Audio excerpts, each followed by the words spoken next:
Brilliance Audio presents Broken Field by Jeff Hull, performed by Lauren Ezzo and Patrick Lawlor. When she saw the car, a dark, low-slung Chevy sedan, its vinyl roof tattered and flaked, Josie thought of it only as a possible way out of her situation. She was a 16-year-old girl alone on a vast landscape, standing beside a broken-down grain truck on a long and empty gravel road, miles from help or houses or a cell signal. This, Josie felt, was just another trial of harvest. The dark car slowed quickly, seemed to fishtail a little, as if the driver had not intended to stop, and then suddenly changed his mind. The tires, Josie noticed right away, were too bald for driving gravel. A long crack in the windshield read like the map of some twisted journey across a confined world. Josie Frehse wasn't naive.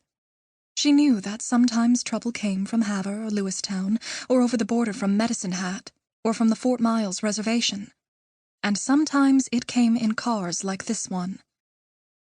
But she didn't feel trouble.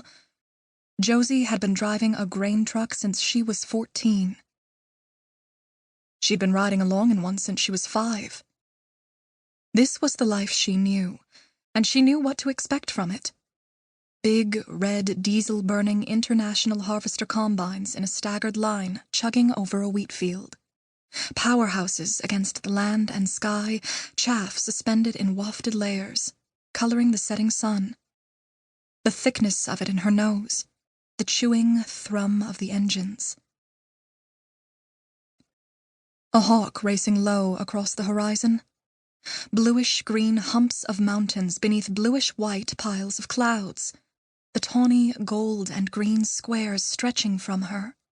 The dips and curves of crop lines. Black crescents of dirt under her fingernails. Grit on her fingertips, her jeans sweaty in the seat, the truck steering wheel trembling and jerking as she bounced along beside the combine, trying to keep the bucket under the gout of grain pouring into it. A ballad blasted through her tinny phone speaker. Her father drove one of the combines. Her brother Jared drove another one. Her boyfriend Matt drove one. Matt was about to turn 18, and Jared already had.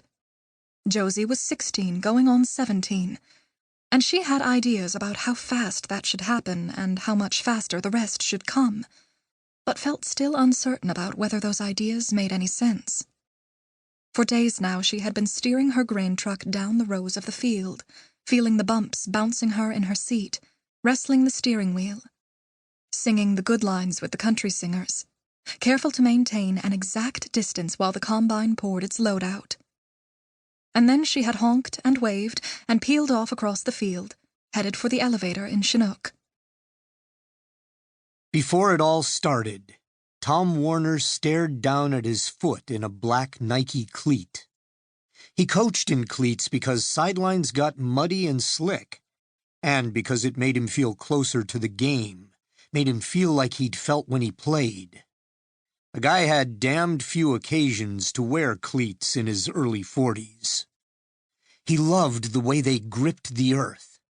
He looked down at his cleat, toe planted on the mostly dead grass, heel resting on the white chalk of the sideline, and everything else fell away.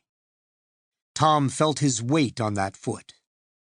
Thousands of steps a day without a thought. Then comes one deliberate move, a plant, a push-off, a shift that alters direction. Without thinking, his eyes followed the point of his foot on the grass toward the goal line, as if he might run there. And then his attention opened to take everything else back in. The low autumn bronze and blue light, slanted all day this late in November, the Canadian chill edging the air. A ring of ranch trucks surrounded the rectangle of planted grass. Beyond them, the grasslands flowed toward an unbroken horizon, dolloped with tiny swirls of sage and small hills. All the lines raced under the sky far into the distance. Tom turned to see the ranchers and farmers and mothers and sisters behind him talking in cheery tones, expecting something. He heard the frayed chords of his players, their trying to be husky voices resonating with the stakes of the moment. There was a lot going on at the field. Everybody there was excited. 20 or 30 people, mostly the opponents, Plentywood High School and junior high kids, sat in a tiny stand of homemade, home-team wooden bleachers at midfield. Mothers and grandmothers brought lawn chairs and sat back from the sidelines with wool blankets over their legs. Ranchers and farmers stood in clusters, wearing feeding caps and irrigating boots, rocked back on their heels. Or they sat in their ranch rigs parked pointing at the field, spitting globs of tobacco-streaked saliva out rolled-down windows, ready to pop on headlights to illuminate the action if the game dragged too long into the short northern afternoon.